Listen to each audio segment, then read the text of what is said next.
Kan kalau kemudian dianggap itu bukan melawan hukum atau tidak melanggar, silahkan untuk coba-coba. Jadi ini bagian juga dari somasi secara terbuka.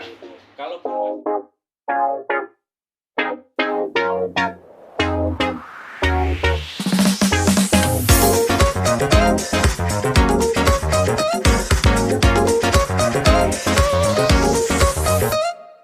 saya menyampaikan bahwa itu bagian sensasi ya, hal yang bukan masalah hukum. Nah ini yang harus kita klarifikasi ya.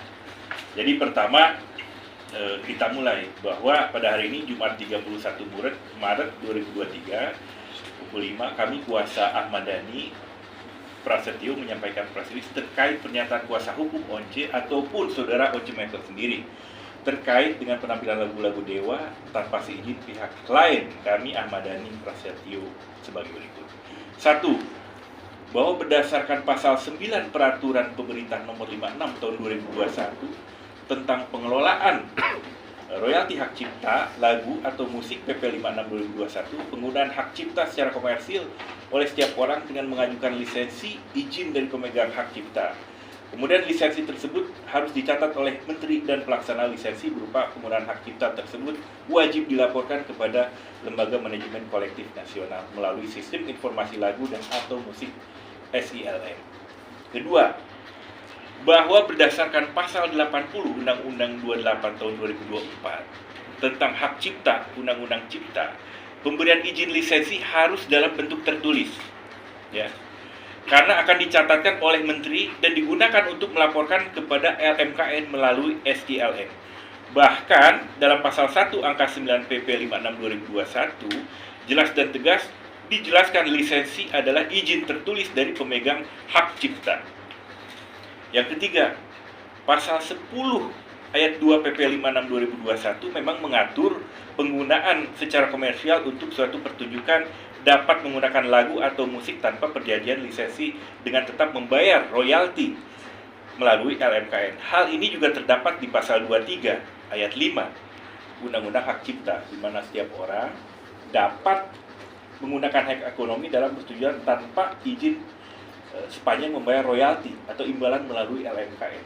Yang keempat, bahwa saat ini besaran royalti diatur dalam keputusan LMKN yang disahkan oleh keputusan Menteri Hak Asasi Manusia Kepmenkumham nomor HKI 2 OT 030102 tahun 2016 tentang pengesahan tarif royalti untuk pengguna melakukan pemanfaatan komersial dan atau produk hak terkait musik dan lagu.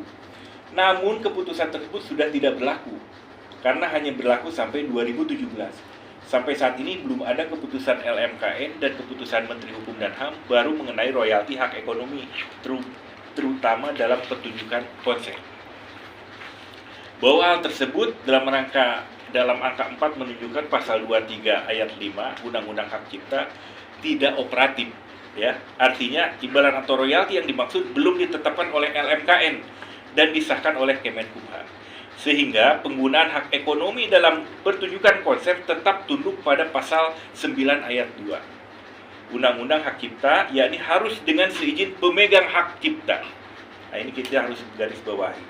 Bahwa selain itu ada pertentangan norma antara pasal 10 ayat 2 PP nomor 56 2021 dan pasal 23 ayat 5 Undang-Undang Hak Cipta.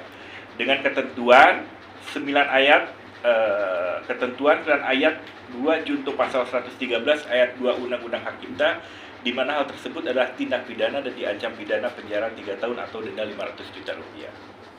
Yang ketujuh, dengan demikian pasal 10 ayat 2 PP 56 2021 ini bertentangan dengan pasal 9 ayat 2 junto pasal 113 Undang-Undang Hak Cipta.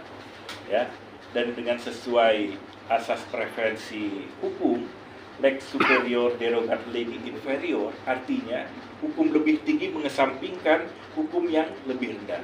Maka yang digunakan adalah ketentuan pasal 9 ayat 2. Ya. Pasal 9 ayat 2 junto pasal 113 Undang-Undang Hak Cipta. Jadi penggunaan secara komersil untuk suatu pertunjukan dapat menggunakan lagu atau musik harus dengan seizin pemegang hak cipta. Ini harus digarisbawahi. Sesuai pasal 9 ayat 1 huruf F, ya, junto pasal 113, inkasu melalui perjanjian lisensi.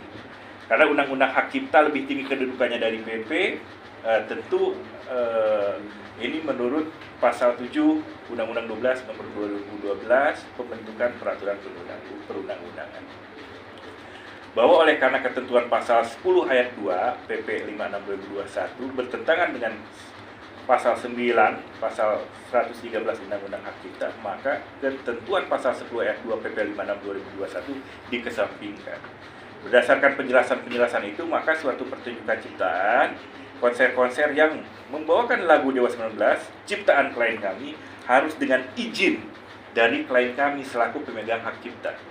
Juga dilakukan tanpa izin, maka hal tersebut adalah tindak pidana sesuai pasal 113 Undang-Undang Hak Cipta dengan ancaman pidana penjara 3 tahun dan atau denda 500 juta rupiah.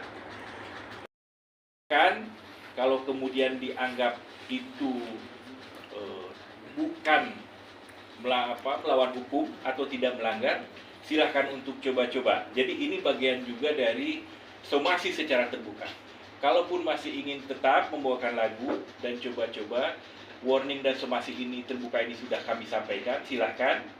Ya, tentu kita akan lihat nanti, kita akan uji bahwa kita berkeyakinan bahwa ketika kemudian ini dilanggar, maka akan ada konsekuensi, yaitu dilanggarnya dan adanya unsur pidana yang dimaksud di pasal 113 Undang-Undang Hak Cipta. Ya kan, ada ancaman pidananya dan ada dendanya. Kalau kemudian ini tetap dilakukan, maka proses hukum lanjut akan kita lakukan. Ya. Jadi tadi resminya sudah kami sampaikan, meskipun ada perdebatan di pasal, baik itu di pasal 23 Undang-Undang Hak Cipta ataupun di PP ya 56 yang mengatur itu, ya, tapi tadi sudah kami sampaikan bahwa tetap lisensi itu harus ada dari pemilik ataupun pencipta dan harus bersifat tertulis. Betul bahwa diatur lebih lanjut melalui LMKN, ya, diatur dalam hal soal bagaimana mendapatkan royalti dan melalui pembayarannya melalui LMKN. Tapi bahwa kemudian harus sebelum itu harus ada lisensi, itu jelas-jelas tidak terbantahkan di pasal 113. Ya. Tanpa itu dilakukan, kami menganggap bahwa itu sudah masuk ranah pidana. Apalagi sudah ada himbauan, ya. Dan ini hari ini sekaligus menyampaikan ini sebagai somasi terbuka. Ya, kalau hal itu tetap dilakukan, maka proses hukum lebih lanjut akan kita lakukan. Nah, nanti rekan-rekan sekalian juga akan mendapatkan rilis lengkap, ya, yang kami sampaikan secara jelas, sehingga rekening legalitas ataupun klarifikasi secara hukum bisa secara utuh didapat oleh kawan-kawan media dan publik. Sekali lagi kami ucapkan terima kasih sudah bisa bersedia hadir dan berdiskusi, juga kemudian mendengar apa yang menjadi klarifikasi dari Mas Dhani selaku klien kami. Seperti kita ketahui, yang sedianya tadi beliau harus hadir di sini menemui rekan-rekan media, namun kebetulan mendadak berbuka puasa di Kemenhan dengan Pak Prabowo, dan beliau menyampaikan salam kepada rekan-rekan semua dan selamat berbuka puasa, kurang lebih begitu.